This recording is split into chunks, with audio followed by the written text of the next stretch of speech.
আসসালামু আলাইকুম সম্মানিত বিনিয়োগকারী ভাই ও বোনেরা, আশা করি সবাই ভালো আছেন। আমাদের ভিডিওর আলোচনাগুলো শুনবার আগেই এই সতর্ক বাণীটি অবশ্যই পড়ে নেবেন। পুঁজিবাজারে বিনিয়োগ ঝুঁকিপূর্ণ, জেনে বুঝে বিনিয়োগ করুন। প্রিয় বিনিয়োগকারী ভাই ও বোনেরা, আপনাদের সাথে আজকে যে দুটি স্টক নিয়ে আলোচনা করব, সে দুটি স্টকের নামটি ইতিমধ্যে আমাদের আজকের থাম্বনেইলে দেখে আসছেন। প্রথমে মেঘনা লাইফ ইন্স্যুরেন্স স্টকটি নিয়ে আলোচনা করব। দ্বিতীয় যে স্টকটি বেঙ্গল উইথ, দুটি স্টক নিয়ে আলোচনা করব। তো আপনারা সকলেই অবগত রয়েছেন, এই দুটি স্টক সোশ্যাল মিডিয়াতে বিশাল আওয়াজ রয়েছে। সোশ্যাল মিডিয়া বলতে গেলে আমরা যা ফেসবুকে বিভিন্ন গ্রুপে দেখতে পারি, এই দুটি স্টকের বিশাল একটি আলোচনা এবং অনেকে অনেকভাবে কমেন্ট করে থাকে, জানতে চাই। আমাদের হোয়াটসঅ্যাপ গ্রুপেও অনেকে এই দুটি স্টকের সাপোর্ট রেজিস্ট্যান্স জানতে চাই। আসলে যে আপনাদেরকে রিকোয়েস্ট করব যে পুরো আলোচনাটি, আজকের যে ভিডিওর আলোচনাটি মনোযোগ দিয়ে শুনবেন, তাহলে জানতে পারবেন কোথায় সাপোর্ট, কোথায় রেজিস্ট্যান্স, আর এই স্টকগুলোতে কখন বিনিয়োগ করা সঠিক একটি সিদ্ধান্ত হবে। তো চলুন সর্বপ্রথম লাইফ ইন্স্যুরেন্সের মেঘনা লাইফ ইন্স্যুরেন্সের যে স্টকটি, সেই স্টকটি নিয়ে আলোচনা শুরু করি। তো মেঘনা লাইফ ইন্স্যুরেন্স স্টকটি আপনারা সকলেই অবগত রয়েছেন। এই স্টকটি ভালো একটি মুভমেন্টে রয়েছে এবং এই স্টকটি বেশ কিছুদিন যাবৎ ভালো একটি প্রাইজও আপনারা দেখতে পাচ্ছেন। তো এখন আমি আমার ধারণায় এই স্টকটি ভালো একটি প্রাইজ হওয়ার সম্ভাবনা রয়েছে। তাহলে স্টকটির বিষয়ে আমরা বিস্তারিত আলোচনা দেখার চেষ্টা করি। তো আপনারা স্ক্রিনেই দেখতে পারতেছেন, এই মেঘনা লাইফ ইন্স্যুরেন্সের চার্টটি আপনাদেরকে দেখানোর চেষ্টা করতেছি। এই স্টকটিতে মানি ফ্লো রয়েছে ভালো, এবং এই স্টকটিতে ভালো ভলিউম রয়েছে, এবং গত বৃহস্পতিবারে ভালো একটি প্রাইজ হয়। তো এখন আমরা দেখব এই স্টকটির সাপোর্ট কোথায় রয়েছে, এবং স্টকটি যদি ভালো কিছু করতে হয় তাহলে তার যে রেজিস্ট্যান্সটি রয়েছে, রেজিস্ট্যান্সটিকে ব্রেকআউট করতে হবে। তো স্টকটির সাপোর্ট রয়েছে 83 টাকা 20 পয়সা। যদি বর্তমান প্রাইস থেকে সে ডাউন টেনে আসে, তাহলে 83 টাকা 20 পয়সা হলো তার সাপোর্ট। তো এই সাপোর্টটি যদি সে ধরে রাখতে না পারে, তাহলে কিন্তু আরও পরবর্তী সাপোর্টে আসার সম্ভাবনা থাকবে। তো আপাতত স্টকটিতে দেখা যাচ্ছে যে এমনই মানি প্রো এবং আপটেন সব কিছু মিলিয়ে কিন্তু স্টকটি যে ডাউন টেনে আসবে এইরকম সিগন্যাল এখনো আসে নাই। তবে যে কোনো সময় সিগন্যাল আসতেও পারে। এই তথ্যগুলো আবার জানতে চাইলে আপনারা যে কোনো ভিডিওর কমেন্টে কমেন্ট করলে অবশ্যই রিপ্লাই দিয়ে আপনাকে সহযোগিতা করা হবে। তো আপনারা তো সকলেই জানেন, প্রতিদিন বিকাল 3টায় একটি করে ভিডিও পাবলিশ হয়। অবশ্যই তথ্যটি জেনে নেবেন।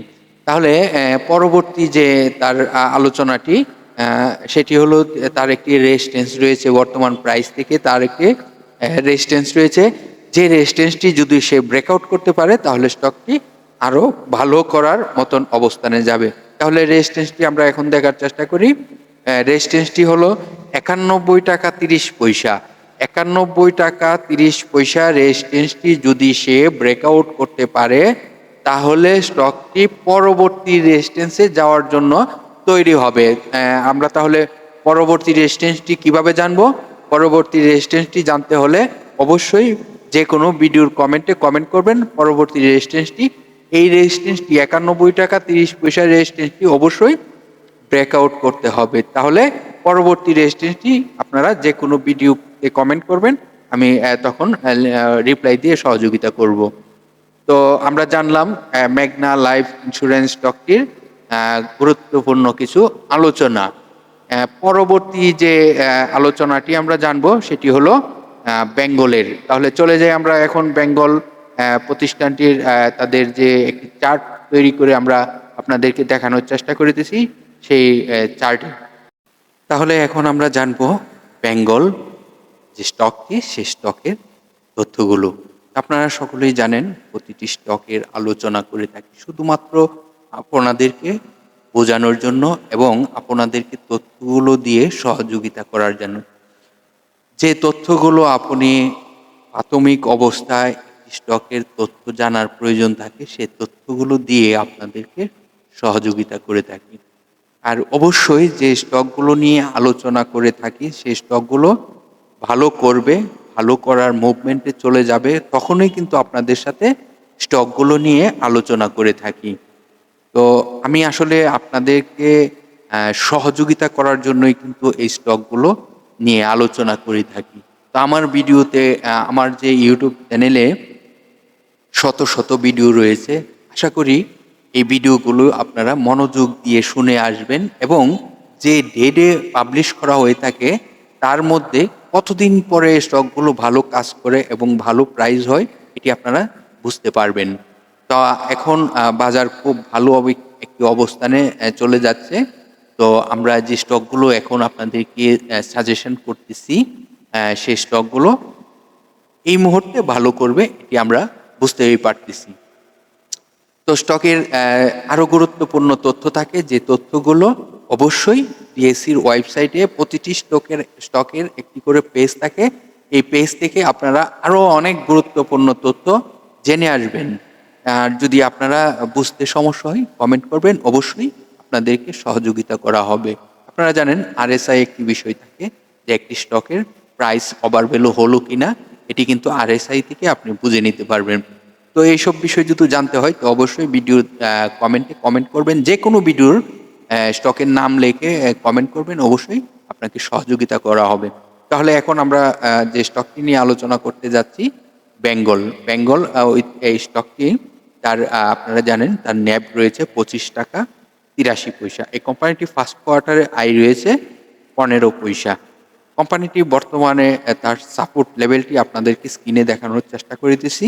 তার সাপোর্ট রয়েছে 24 টাকা। তো বর্তমান প্রাইস থেকে যদি সে ডাউন টেনে আসে তাহলে কিন্তু তার 24 টাকা হলো সাপোর্ট। তাহলে যদি সে এই সাপোর্টটিও বর্তমান কিন্তু এটি ভালো করার মতন একটি অবস্থানে যাচ্ছে, তারপরও সাপোর্টটি কিন্তু আপনাদেরকে বোঝানোর চেষ্টা করলাম। তো স্টকটি যদি বর্তমান প্রাইস থেকে ভালো কিছু করতে হয় তাহলে তার দুটি রেজিস্ট্যান্স আপনাদের বোঝানোর সুবিধার থেকে আমি এই দুটি রেজিস্ট্যান্স আপনাদেরকে জানানোর চেষ্টা করিতেছি। তো ফার্স্ট রেজিস্ট্যান্সটি হলো যদি ভালো কিছু করতে হয় মার্কেটে তাহলে 25 টাকা 50 পয়সা রেজিস্ট্যান্সটিকে ব্রেকআউট করতে হবে। তাহলে 25 টাকার 50 পয়সা যে রেজিস্ট্যান্সটি সেটি যদি ব্রেকআউট করে তাহলে কিন্তু 26 টাকা 20 পয়সাতে একটি রেজিস্ট্যান্স রয়েছে। পরবর্তী রেজিস্ট্যান্সটি হলো 26 টাকা 20 পয়সা। এই রেজিস্ট্যান্সটি যদি সে ব্রেকআউট করতে পারে তাহলে কিন্তু নতুন করে একটি ভালো মুভমেন্টে যাওয়ার একটি অবস্থান তৈরি হয়ে আসবে। তো আমি আপনাদেরকে বোঝাইতে পারলাম যে স্টকটির কোথায় সাপোর্ট কোথায় রেজিস্ট্যান্সগুলো অবশ্যই ফলো করবেন। যে রেজিস্ট্যান্সটি ব্রেকআউট করতে পারলে স্টকটি পরবর্তী রেজিস্ট্যান্সে যাওয়ার জন্য প্রস্তুত হয়। পরবর্তী রেজিস্ট্যান্সটিও দেখানোর চেষ্টা করলাম। আর যে কোনো তথ্য যদি আপনি জানতে চান যে কোনো স্টকের তাহলে অবশ্যই যে কোনো ভিডিওর কমেন্টে কমেন্ট করবেন, আশা করি আপনাকে রিপ্লাই দিয়ে সহযোগিতা করার চেষ্টা করব। তো এটি আপনাদেরকে সবসময় আমি সহযোগিতা করে থাকি। আর আপনাদের কাছে একটি রিকোয়েস্ট, শুধুমাত্র বিনিয়োগকারী ভাই বোনেদের জন্য আমি ভিডিওগুলো তৈরি করে থাকি এবং বোঝানোর চেষ্টা করি। তো আমি আসলে সকল বিনিয়োগকারী ভাই বোনেদের কাছে পৌঁছাইতে পারি না। আমার রিকোয়েস্ট থাকবে আপনাদের কাছে ভিডিওটি অবশ্যই যে কোনো আপনারা, আমি জানি বিভিন্ন সোশ্যাল মিডিয়া গ্রুপে আপনারা যুক্ত রয়েছেন। তো আশা করি আপনার একটি শেয়ারের কারণে হাজারো বিনিয়োগকারী জানতে পারবে বিভিন্ন স্টকের তথ্য। আমি চাইবো আপনাদের কাছে রিকোয়েস্ট যে আপনার মাধ্যমে একটি শেয়ার করে অন্য বিনিয়োগকারীদেরকে শুনবার সুযোগ করে দিবেন। তো ধন্যবাদ সকল বিনিয়োগকারী ভাই বোনেদেরকে। ভিডিওটি কেমন হলো আপনারা অবশ্যই কমেন্টে কমেন্ট করবেন। আর যে কোনো স্টক নিয়ে আলোচনা জানতে চাইলে কমেন্টে কমেন্ট করে আপনারা আমাদের কাছ থেকে রিপ্লাই নেওয়ার চেষ্টা করবেন। তো আশা করি সবাই বুঝতেই পেরেছেন। তো ছোট্ট এই কাজগুলো একটু